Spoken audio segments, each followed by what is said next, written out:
فهذا هرقل عظيم الروم يطرح كثيرا من الأسئلة عن النبي صلى الله عليه وسلم على أبي سفيان، لينتهي به المطاف بصدق دعوة محمد قائلا: لو كنت عنده لغسلت عن قدمه.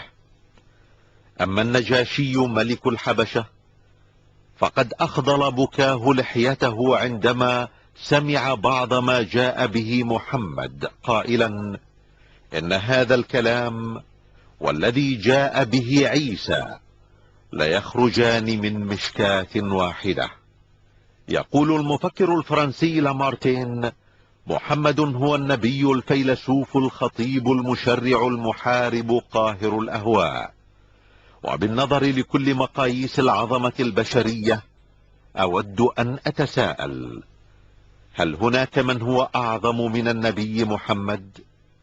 أما الأديب الإنجليزي الشهير برنارد شو فيقول إن العالم أحوج ما يكون إلى رجل في تفكير محمد، هذا النبي الذي لو تولى أمر العالم اليوم لوفق في حل مشكلاتنا بما يؤمن السلام والسعادة التي يرنو البشر إليها.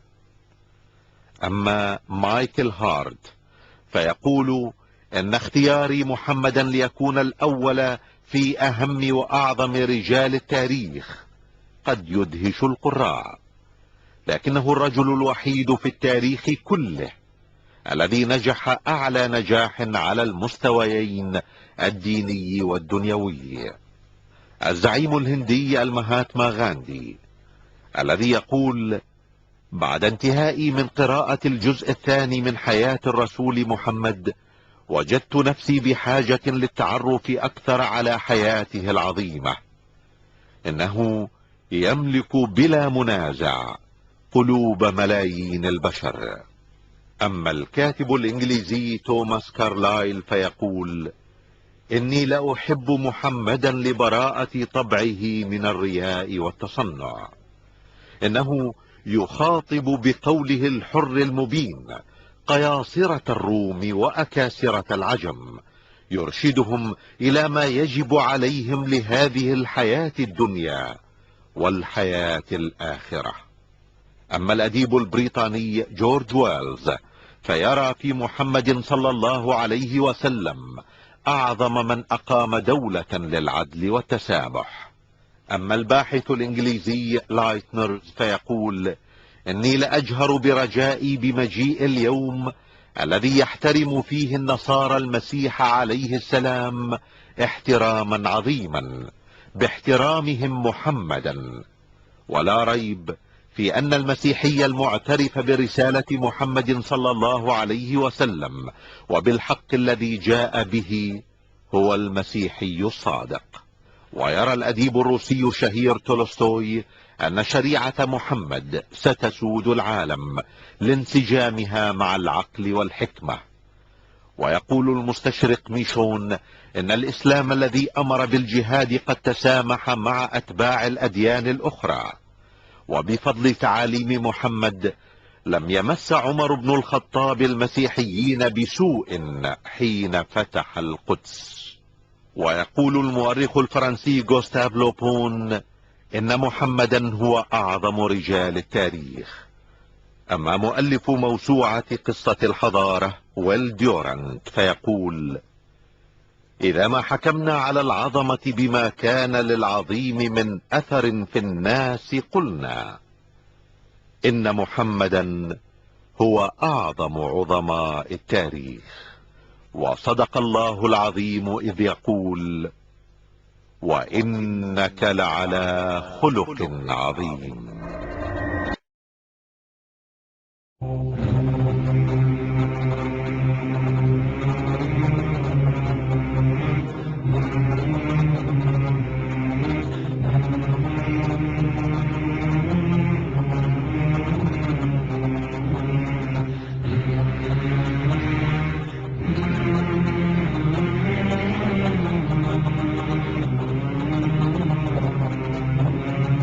الله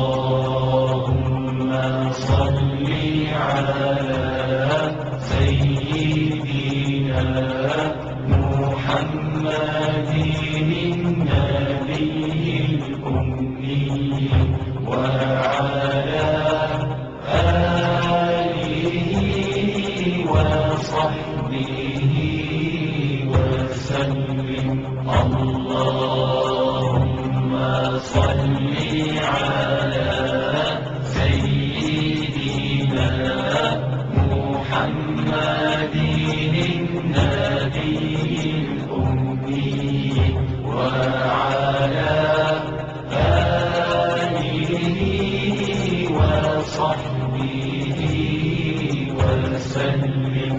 اللهم صل على سيدنا محمد النبي الأمي وعلى آله وصحبه وسلم. اللهم صل على سيدنا محمد النبي